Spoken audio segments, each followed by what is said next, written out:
You know what? Let's talk about college football coaches. Obviously, the big news: James Franklin in Virginia Tech. I'm reading an article here from ESPN's David Hale.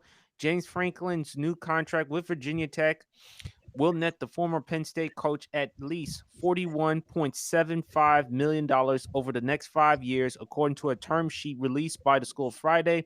But details of the contract also offer a nod to a new world of revenue distribution.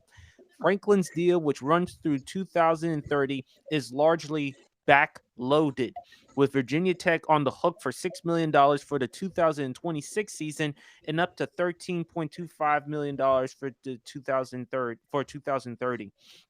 But there are perks for Franklin, including bonuses of up to $800,000 annually based on Virginia Tech's TV viewership. This dovetails with the ACC's new revenue distribution model that rewards schools with a larger slice of the financial pie based on TV ratings. Franklin will also get more money for support staff based on the number of games Virginia Tech wins, ranging from $200,000 increase for assistants and a $125,000 for supplemental staff for winning 6 games to 800,000 and 575,000 respectively for a 12-win season. I like it for James Franklin going to Virginia Tech because Virginia Tech is not what it was in the early 2000s or the late 90s with Frank Beamer. Um, it's great for Virginia Tech to have a type of head coach like James Franklin. There's not going to be much expectations. The ACC is not what it was or where it is right now, y'all. Y'all can agree with that. Bill Belichick probably thinking about leaving football, leaving college football, going back to the NFL. Clemson, champ, you talk about the transfer portal with Dabo Sweeney. He's not going to do that anytime soon. You look at Stanford, you look at all the other teams in the ACC, is not looking that really good. So I like it for James Franklin standards. Not that much expectations. He can go to Virginia. Also, the Penn State commits that were there because of Franklin, they're not looking at Virginia Tech. So no surprise there. He's going to try to do his best to recruit the players that he wants and he can further develop. Um, as far as with Penn State, shout out to our guy Broad Sports. Hopefully, what they'll do. Shout out to our guy Broad Sports. I don't know what Penn State will do. I like the interim head coach for Penn State. I don't know his name. If someone can help me like figure it out or help me look for it, I'll look for it myself. But he has done a really solid he's done a solid job with this team. They almost beat Indiana. I mean, they came back, they were trailing like 10 points in that game. They almost came back and won, but Fernando Mendoza solidified his case for the Heisman. BRF, you not only talked about a Heisman moment for Fernando Mendoza, I think he also made a case for the number one overall pick because if you're a team that's looking for a QB, you may want to look at Fernando Mendoza, but that's a Yeah, story for another day. yeah, But what I look at Virginia Tech, I'm happy for James Franklin. He can start off because there's not going to be much expectations because Virginia Tech knows the reason why he was let go of Penn State because he just couldn't win the big one. Penn State finally reached the point where they just had enough. I mean, no shame losing to Oregon State. Oh, I'm sorry, Oregon. But there is shame, however, to lose to UCLA, given the fact that the team started off 0-3. They fired their head coach, Deshaun Foster. Nico was struggling with the football game, and then against Northwestern. So now with James Franklin, he can start fresh. The Penn State commits that were there because of Franklin, they're gonna try to go to Virginia Tech. So I like it for James Franklin and also because of the money and everything else. So whoever wants to go. I'll take it this time.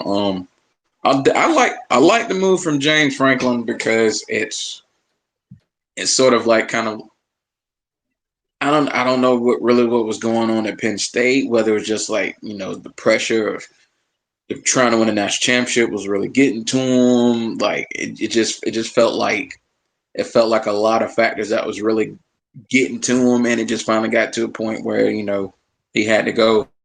But it's a fresh Virginia Tech's a fresh start for him. I mean, we know the guy can obviously recruit. We know he's a good coach. We know he's a good recruiter. He's gonna get players to come to Virginia Tech, and like I said, he does. And it's not like he has to come in and it's not like he's got to come in and win 10 games off the bat. If he just makes Virginia Tech relevant again while he's getting his recruits to the point where in a couple of years they're not only competing for the ACC, but he's trying to get Virginia Tech. All BRF. BRF. Yeah. You know what I also forgot in that argument? Isn't it kind of interesting that James Franklin got a head coaching job, but not yet Brian Kelly?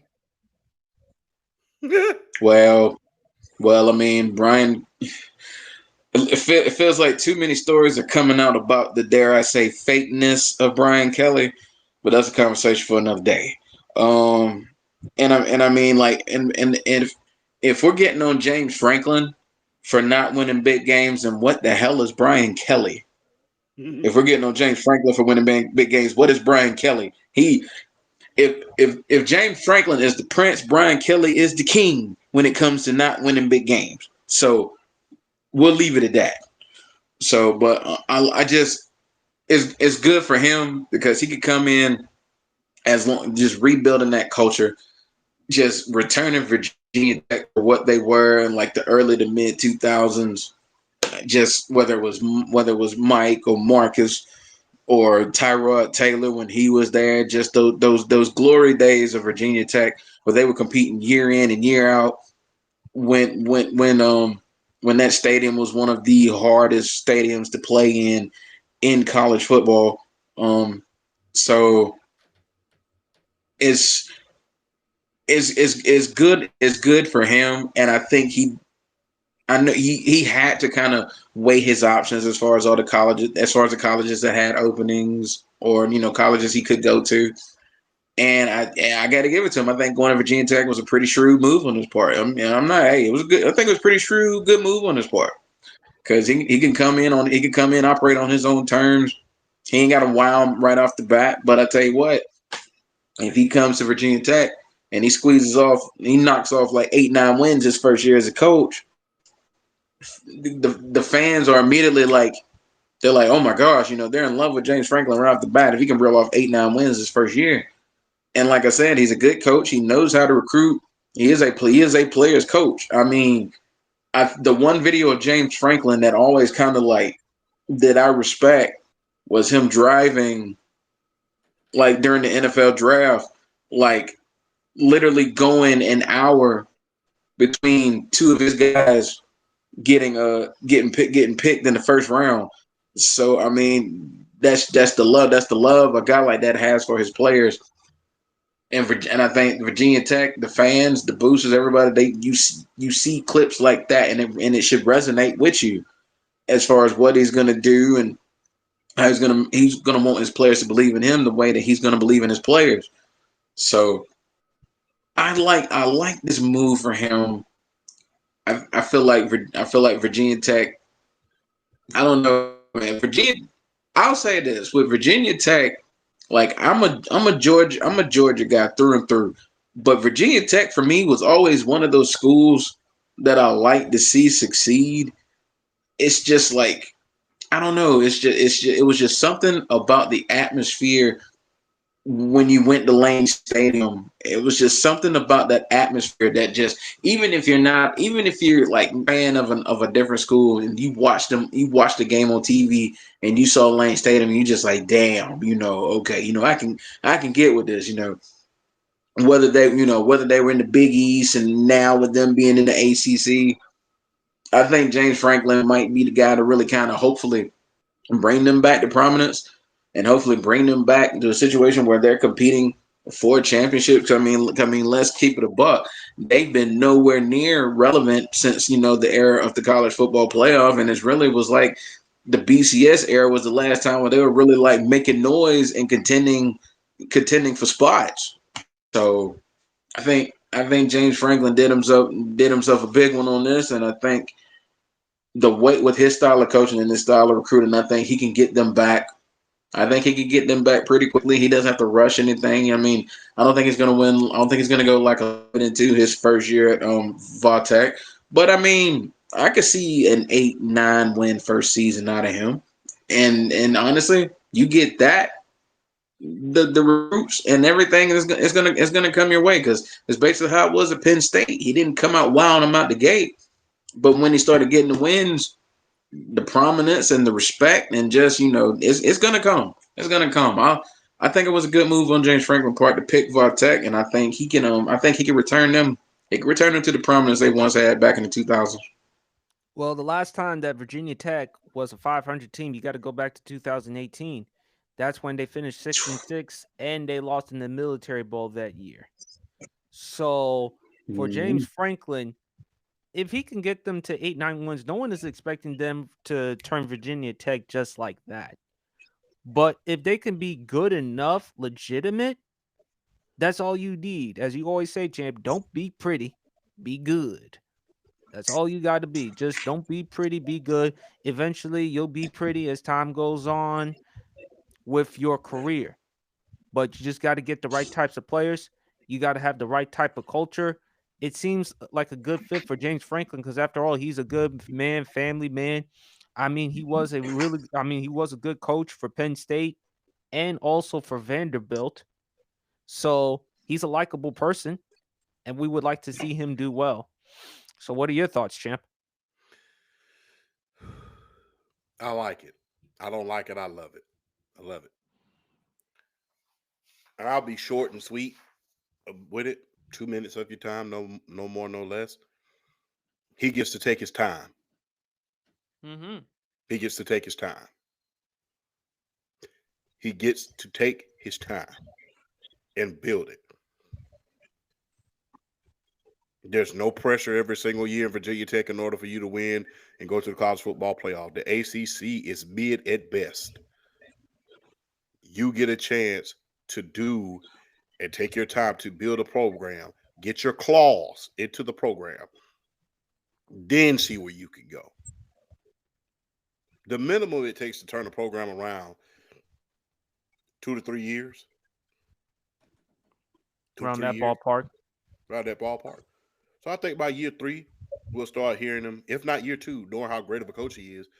By year 2 to 3, we'll hear about him in the college football playoff. But he gets to take his time. That's the thing. I get to take my time. I don't have to worry about these Big Ten guys whining and moaning about how Michigan just won a national championship, Ohio State just won a national championship. Why are you not winning a national championship? And the guys in the ACC, let's just face it, outside of the coach at Georgia Tech, guess what? Those guys are dropping games where they're supposed to win them anyway. Mario Cristobal included. SMU included. So these guys are already dropping games that they're supposed to win. And so they're going to drop a few before it's all said and done. There's only one ACC team that's going to get into the playoffs every year. I got to make sure that I'm it. And I can outcoach these coaches because guess what? Although they may be good coaches outside of Dabo, they're not great coaches. I can outcoach them. I have coached on the highest level.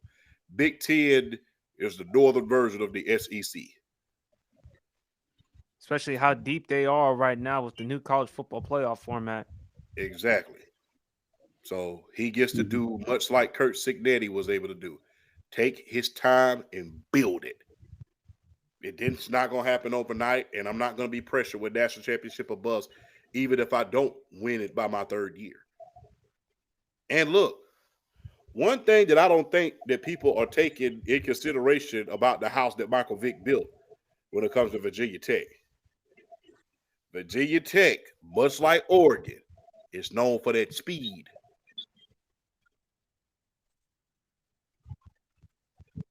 Mike Vick, Marcus Vick, Darryl Tapp, D'Angelo Hall, Lee Suggs, Kevin Jones.